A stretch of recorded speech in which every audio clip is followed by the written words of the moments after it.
Imagine knowing exactly what your students are learning and exactly which steps you need to take next. Join us in Down with the Reading Quiz to craft meaningful and productive formative assessments that move away from gotcha moments of basic recall and toward assessing what your students actually can do. In this 30-minute free masterclass, we'll share 3 powerful assessment keys that work for any novel at any time of the year. Head to shop.bravenewteaching.com/masterclass to sign up, and we'll also send you a free workbook to keep track of all your notes. Once again, that's shop.bravenewteaching.com/masterclass to nail formative assessments forever. Well, hello and welcome back to Brave New Teaching. Hello, Amanda. Hey. Ooh. How's everybody? Oh, that was... I'm still recovering from that flu, man. It's just... That was kind of like Phoebe Buffay and the Sexy Phlegm. That was... Oh, is it though? I don't know. You can go sing Smelly Cat. Yeah. Wow. Gonna get yourself a record deal there, babe. Record deals. Yes. You know what? Last week's episode talking about assessment got me all sorts of feeling all sorts of things, especially when it comes to like spring, which is where we're at right now.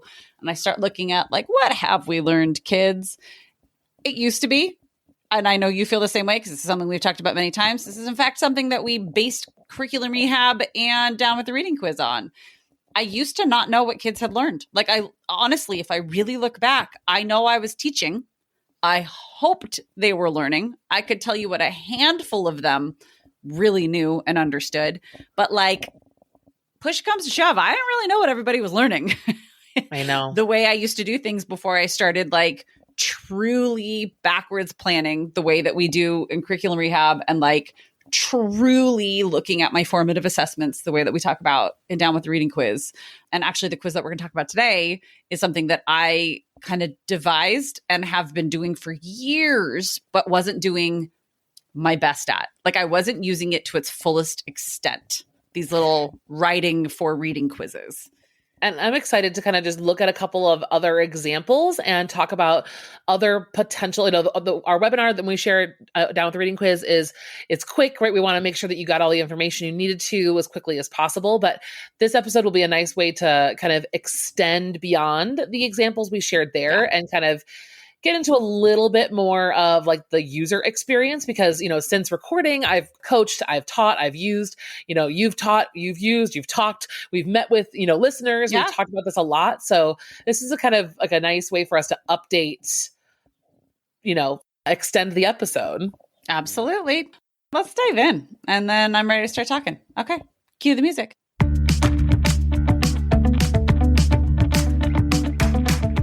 You're listening to Brave New Teaching, and we are so much more than a podcast. We give teachers the inspiration, support, and tools to challenge the status quo. I'm Amanda, and I'm a former English teacher from Illinois. And I'm Marie, and I'm a teacher from Southern California. Join us at bravenewteaching.com to find out more about our courses, festivals, and get every episode's show notes. We're so glad you're here. Enjoy the show.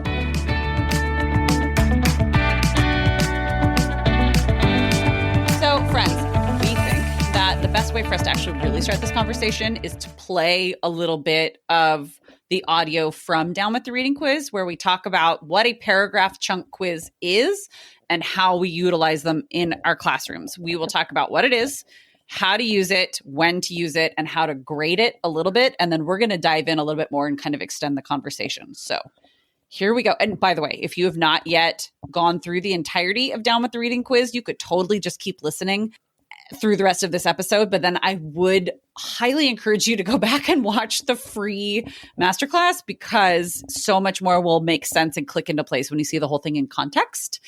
And it'll just give you more ideas and like base and foundation to go off of. So, okay, here we are. And then last but not least, this is like the next level up, and it's a writing assignment that assesses their reading and forces them to write a little bit. I call it a paragraph chunk. You might call it like a CD sandwich, but it's basically the pieces of, it's those building blocks of like a formal body paragraph where it's a lead-in, concrete detail or evidence, like context, evidence, analysis. And the idea behind a paragraph chunk quiz is that we, with all of the scaffolding on, are giving them pieces of it, and they are filling in the piece that we don't give them with their own knowledge and understanding. So maybe I'm going to give them a quote and I want them to give me a lead in and analysis. Maybe I'm giving them a lead in and a quote and I want them to give me analysis. Maybe maybe I'm giving them a claim or a subclaim, even like a topic sentence, and I want them to write the whole entire paragraph chunk. It just depends on where you're at and what you need from kids. This flexibility is really nice because it will, again, assess both reading and writing skills. And then you're able to do that like slow burn build to a longer written piece. And you've been assessing the little things along the way. And it also has all of the benefits of the Sesame Street quiz and the one pager quiz where it's more equitable. It's easier for students to access depending on where they're at, all of the things. All of the things. Yes. So it's just an example from Catching Fire where I gave them just the quote and I want lead in or context and I want analysis or commentary as to the significance of the character development. Pretty simple and very telling as to where students are. And it's quick enough for me to assess or to grade. And I think that I love these because I think it puts kids, like, just like Sesame Street, especially, it puts them both at ease, but also on their toes. Yes. Right? Like, your choice of evidence is very specific. Like, if you did not read or you did not read closely, you read this piece of evidence, you're going to think, huh. But but you're also giving kids that are right, kind of that middle ground, especially those middle ground kids that came across this passage, but maybe didn't think very hard about it. They're getting the chance to kind of revisit that and bring it back to life and bring themselves back to that focus and be able to write about it. And I love that. It's nice. I love it. Yeah. There's a couple other It's nice. possibilities, like Maria's talked about, right? Provide your claim. I've done that before. I've given a claim and said, agree or disagree with this claim and finish the paragraph. Again, depending on the claim, that can be very, very specific to a section of reading or very, very broad based on, right, a theme or a character, something more open. I've done before. I've provided the entire paragraph except the evidence. That's a really good one. Students are trying to work on that skill of best evidence. Yeah, it's hard. Yes. It's very hard. And then, provide the lead in the context or challenge them to write. Those two sentences of analysis are really hard too. So like maybe you give them everything but that, and you can really focus on that skill. Great. Go for it. Do it. Which is also exactly what we're doing in a Sesame Street quiz. And then here, this is just how to grade. I mean, literally take your writing rubrics and just take out the strips of it that you're actually even assessing here. And then students are getting trained on the rubric for the big old summative at the end. And they're getting some writing instruction and feedback. It's all of the things along the way that make it very, very useful for you as a teacher and for students as learners. So I feel like, Amanda, when we put together Down with the Reading quiz, a paragraph chunk quiz was something that I thought lots of people were doing. And you looked at me like, what now? What? A chunk of what now? I've never heard it called that before. Right, I was definitely doing them, but I had never heard that phrase. But that phrase actually, to me, makes the most sense out of anything that I've heard. That's like what it is. Whenever we talk about specifically like in my 10th grade classes, right? When we're looking at a lot of the foundations to analytical writing and we're looking at the very formulaic 5-paragraph essay where you've got, 3 body paragraphs and blah, blah, blah. The pieces of that, the Legos that put that together, those bricks are what we're building with these paragraph chunk quizzes. And the way that they work for reading is that it's leaning on the students' understanding and analysis of their reading in order to create a chunk of a paragraph. Correct. Yes.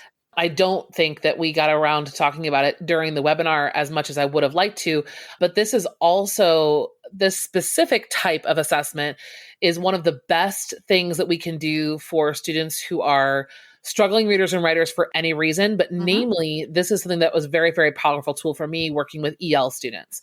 If students' first language is not English, asking them to write paragraphs from scratch based on reading that is also not in their first language is honestly not fair. There's a lot of cognitive work to be done before we even get to what we actually wanted to know about what they can do, right? Like that's this paragraph chunks and like providing more language for kids is one of the most important scaffolds that we can provide as we're teaching them to do the heavy lifting of analysis, for sure. Yes. And there are a few different ways that I have found that I really use this strategy, this assessment strategy. And again, not something that I had time necessarily to talk about in curriculum or not in curriculum rehab. I have all the time in the world. In fact, I talked about it at length in curriculum rehab. But here's just like the middle ground between Down with the Reading Quiz and curriculum rehab when it comes to a paragraph chunk quiz. When I'm teaching ninth grade, which is rare, but it has happened. Everybody is going to be taking their own paragraph chunk quiz. We are going to be taking it one day.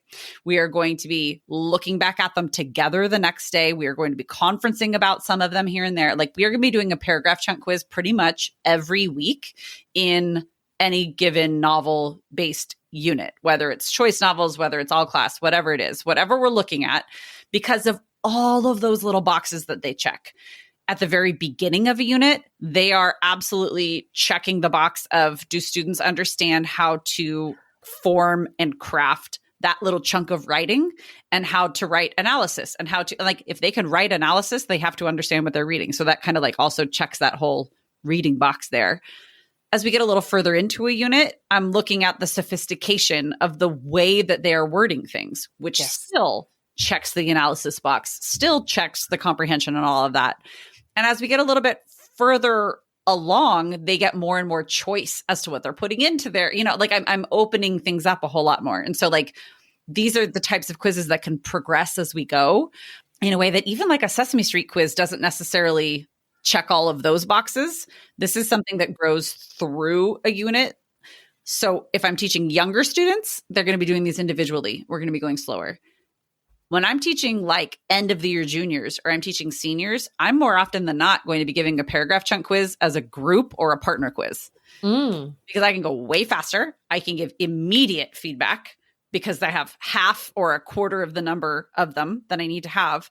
And by that point in their educational career, they're going to learn more from others than they are from me. Like they're just fatigued from hearing a teacher's voice. And so being able to talk to each other and have that communication aspect and the like collaboration on something that's not a full blown essay, but it's a small little piece and they get to hear how other people, their peers think. And like, I have found that to be really effective because I've only been teaching older kids the last few years. Oh no, I taught 10th grade last year. So that was a lie. Sorry, but liar. I know.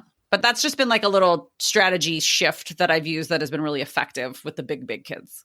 I love that. I would add to this conversation for teachers that if you're thinking about, if you've watched Down with the Reading Quiz and you're thinking about what these 3 different strategies have to offer different types of units, that's a really useful conversation that, again, we didn't have time to get into in the webinar.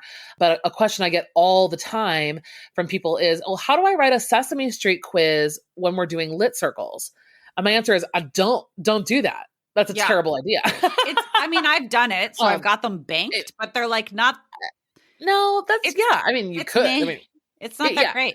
Yeah. No. And so like, I think that would be useful here in this conversation is to say like, I think a Sesame Street quiz works really well when you're doing a whole class novel play, right? Unit where you're all together in the same place. Like that's really what that's designed for. Yeah. I think a paragraph chunk quiz is a phenomenal assessment tool when kids are all reading different things because the common ground that you'll always have is number 1, the essential question, right? And that essential question is going to have thematic points, right? That you can pull out. We talk about this all the time in curriculum rehab, like how you can kind of pull threads and themes out of an EQ, right? Like the very simple example we always go back through is like if there's a genre-based question, right? Like something about Gothic lit or something about dystopian lit, like each week throughout the unit, you're focusing on a different element of that dystopia or that Gothic horror or memoir or whatever it might be. Your paragraph chunk quiz can very easily be connected to that genre component or whatever it might be. And then kids can fill in, right, those pieces of the paragraph that are unique to their reading journey. That is a perfect place to use this style quiz because, like Marie said, you're knocking off a whole bunch of checkboxes in terms of writing style and analysis, but you've also managed to create an authentic way for kids to have choice as part of their everyday experience in ELA without it being 1,000 times more work for you. And on the same note, without watering it down. Right? Yes. Like they're actually getting assessed. Like that's a true 100%. assessment without it being a ton of work for you and without it being BS for them. Like, Yes. it's real. And I think that perfect word that you use, it's authentic. It's actually what they are learning and what they have to offer that makes it worthwhile. In fact, Amanda was talking, it made me think of it. We have, if choice novels are something that you have wanted to dip your toe into, or you've tried lit circles, or I mean, they're all the same thing, right? Book clubs, blah, blah, blah. It's the same concept. If that is a unit that you have tried and maybe feel like I could do better at that, or like it feels like it's too much work, we have like a little mini course, like masterclass on our website that I made that walks you through the framework of a choice novel unit. We'll link it, but it's on shop.brainteaching.com. I just wanted to throw that out there. If that's something that you're interested in. We have a bunch of episodes of the podcast where we talk about choice reading, but this is like a step-by-step how to build the unit out and create things like this. And it uses paragraph chunk quizzes and all of the above. I actually found an old one. Do you want to hear an old one? Yes, I do. I just searched my drive. This is the first one that came up, so I wanted to share it because it's not in the webinar. Okay. I actually have one for the Hunger Games, and I know that you did too. Yeah, I was going to say, is it mine from Catching Fire? No, it's like totally different. Well, mine is actually a combo. Mine is a Sesame Street at the top and a paragraph chunk at the end. So like there's a short answer component. I think it's only how many Sesame Street? There are 4, but the directions are to choose 2. So like choose your 2 favorite, which is, I love to having kids do that too. Like they could look through all 4 questions and then pick the 2 that they knew. Yeah, I like to do that too. That they could do. Yeah. And then the paragraph chunk, what we were doing, what we did, I talked about this a little bit in last week's episode. We did the same format of paragraph chunk every single quiz. So every quiz, they were given the claim only. So they were writing almost the entire paragraph, but they were given the claim. And what I did also gave them the choice was they could agree or disagree with the claim. So like the paragraph could either go, like they could rewrite the claim in the negative if it was in the affirmative, right? Like they could adjust that if they really wanted to argue the other direction.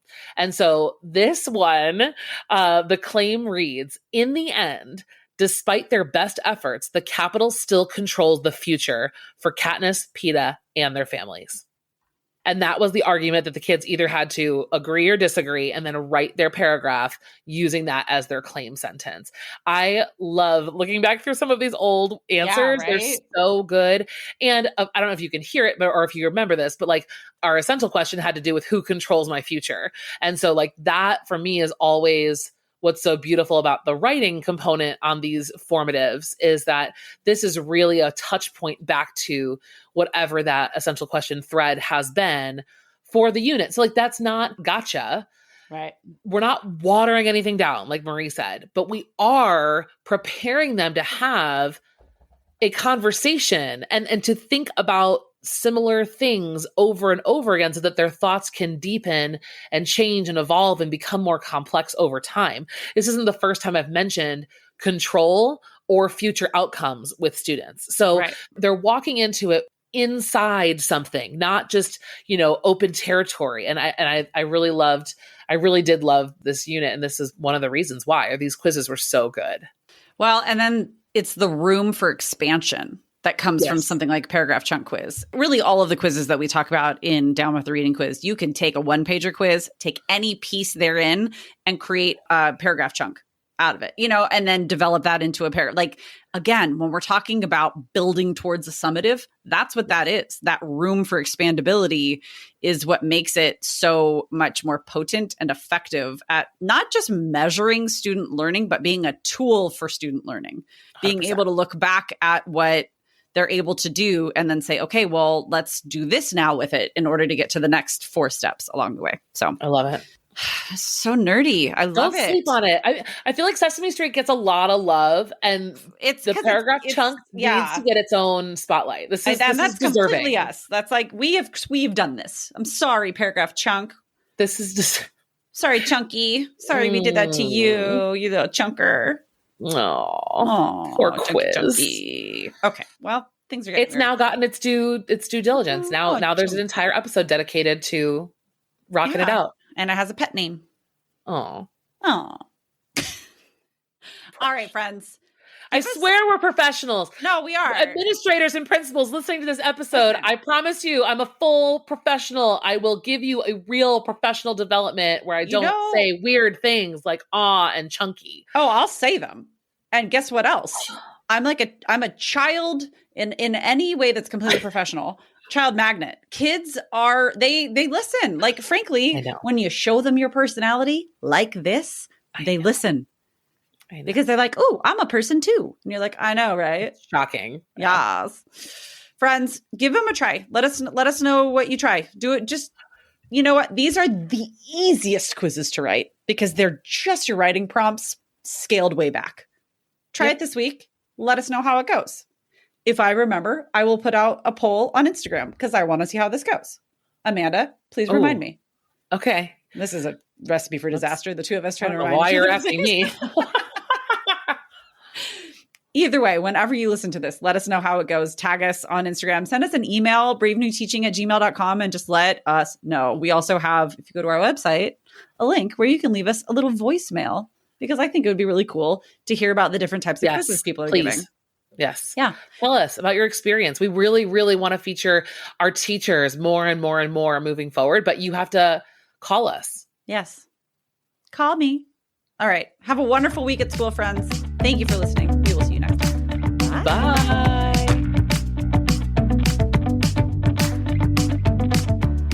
Thanks again for listening to Brave New Teaching. We'd love to keep the conversation going over on Instagram. And while you're there, check out the links in our bio for the most up-to-date events going on in the Brave New Teaching community. Thanks for being here and have a great week at school.